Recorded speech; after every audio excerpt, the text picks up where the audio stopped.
वेली वाम 1200 दिनों में बनाए जाने वाला जहाज आखिर 2 ही घंटों में क्यों डूब गया।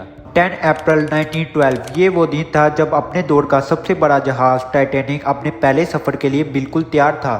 उस दिन वेदर और ओशन भी बिल्कुल पुरसकून था और समुद्री तूफान आने का भी कोई नामो निशान नहीं था। 1500 पैसेंजर्स काफी खुशी खुशी टाइटैनिक शिप में सवार हो चुके थे। लाखों लोग टाइटैनिक का पहला सफर देखने के लिए डोक पर बेकरारी से खड़े हुए थे। ना ही इन 1500 पैसेंजर्स और अलविदा करने वाले लोगों को और ना ही टाइटैनिक के स्टाफ को ये बात मालूम थी कि टाइटैनिक को बनाते वक्त 7 ऐसी गलतियां की गई हैं जिसकी वजह से टाइटैनिक अगले चंद ही लम्हों में एक बदतरीन हादसे का शिकार होने वाला है। तो पाकिस्तान की वेली वाम, कैसे हैं आप सब। वेली वाम आज की वीडियो में आप जानेंगे कि 90s के दौर के सबसे बड़े लग्जरी और ताकतवर जहाज टाइटैनिक की 7 ऐसी गलतियां जो अगर उस वक्त ना की जाती तो शायद टाइटैनिक डूबने की वजह से नहीं बल्कि अपनी कामयाबी की वजह से दुनिया भर में मशहूर होता। वेली वाम आखिर ऐसी कौन सी 7 गलतियां की गई जो कि टाइटैनिक के कैप्टन एडविन स्मिथ को भी नजर नहीं आई। और टाइटैनिक को ऑपरेट करने वाली कंपनी व्हाइट स्टार लिंक, जिसको टाइटैनिक से पहले भी 107 शिप्स ऑपरेट करने का एक्सपीरियंस था, इसको भी ये गलतियां नजर नहीं आई। और इसके अलावा टाइटैनिक को मैन्युफैक्चर करने वाली कंपनी हार्लैंड एंड वुल्फ को भी ये गलतियां नजर नहीं आई, जिसने टाइटैनिक से पहले भी 550 से ज्यादा शिप्स को मैन्युफैक्चरिंग किया था। टाइटैनिक की कंस्ट्रक्शन 1907 में शुरू की गई। 3 साल का वक्त और 2000 वर्कर्स की मेहनत के बाद अब टाइटैनिक पूरी तरह से तैयार हो गई थी। बस अब इस टाइटैनिक शिप को टेस्ट करना बाकी था। टाइटैनिक बनाने वालों का हौसला तो तब दुगना हुआ जब टाइटैनिक ने अपना पहला टेस्ट कामयाबी के साथ पार कर लिया। पूरी दुनिया में टाइटैनिक के चर्चे होने लगे और मुख्तलिफ न्यूज़पेपर में टाइटैनिक की मार्केटिंग की गई, जिसकी हेडिंग थी अनसिंकेबल टाइटैनिक, यानी कि कभी ना डूबने वाला जहाज। टाइटैनिक का पहला सफर इंग्लैंड के शहर साउथहैम्पटन से शुरू होना था और इसकी मंजिल अमेरिका के शहर न्यूयॉर्क थी। टाइटैनिक के इकोनॉमी पोर्शन की टिकट $30 और फर्स्ट क्लास पोर्शन की टिकट $150 थी। और टाइटैनिक की सब टिकट्स लोगों ने जल्दी व जल्दी बुक कर ली क्योंकि ये अपने दौर का एक वाहिद लग्जरी और बड़ा जहाज था। और अब वो दिन आ जाता है जब टाइटैनिक अपने पहले सफर का आगाज करने वाला था दोपहर को ठीक 12 बजे। टाइटैनिक ने अपने पहले सफर का आगाज तो कर दिया और आगाज करते ही टाइटैनिक की गलतियां सामने आने लगी। कैप्टन स्मिथ एडविन को शुरू से ही मालकों की तरफ से रेड लाइन मिल गई थी कि कैसे भी करके 7 दिनों में न्यूयॉर्क पहुंचना है।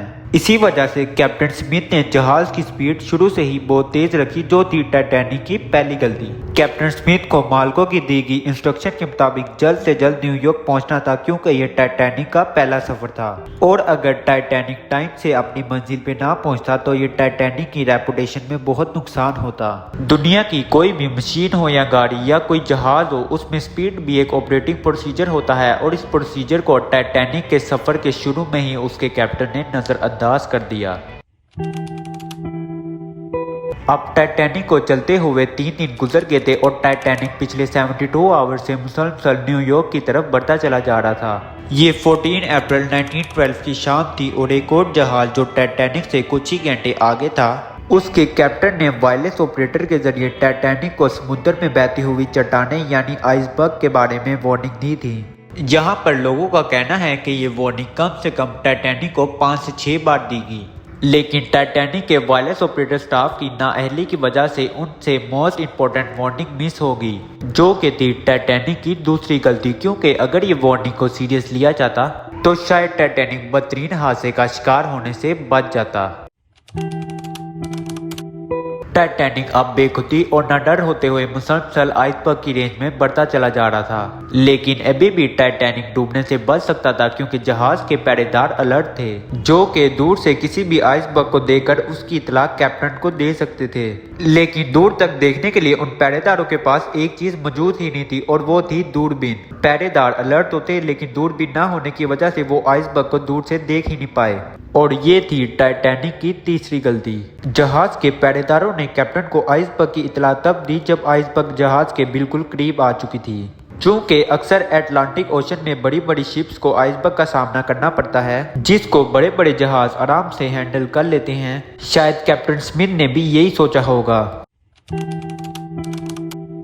आइसबर्ग की खबर मिलते ही कैप्टन स्मिथ ने फौरन जहाज के इंजन बंद करने का हुक्म दिया और जहाज का रुख भी बदलने को कहा, लेकिन आइसबर्ग जहाज के बहुत ही करीब आ चुकी थी और कोई भी कोशिश बेकार थी और आइसबर्ग टाइटैनिक के सेंटर हिस्से से बुरे तरीके से टकरा जाती है। लेकिन टाइटैनिक के बचने की अभी भी उम्मीद बाकी थी। शायद आइसबर्ग टाइटैनिक की बॉडी को नुकसान ना पहुंचाती और शायद होता भी ऐसे ही अगर चौथी गलती अपना काम ना दिखाती। एक्सपर्ट्स का मानना है टाइटैनिक की बॉडी पर जो रिबिट्स लगी हुई थी वो स्टील की नहीं बल्कि कास्ट आयरन की थी। इन रिबिट्स का काम लोहे के बड़े बड़े पीसों को आपस में जोड़े रखना है। चूंकि कास्ट आयरन स्टील से हल्का होता है और जिस जगह आइसबर्ग की टाइटैनिक से टक्कर हुई वहां के रिबिट्स प्रेशर की वजह से खुल गए और फिर वही हुआ जिसका डर था। अब टाइटैनिक के निचले हिस्से में पानी बनना शुरू हो गया था। इस खतरनाक आइसबर्ग इंसिडेंट के बाद टाइटैनिक के पूरे अमले और पैसेंजर्स को अलर्ट कर दिया गया और साथ ही टाइटैनिक के मालिक जे ब्रूस को भी।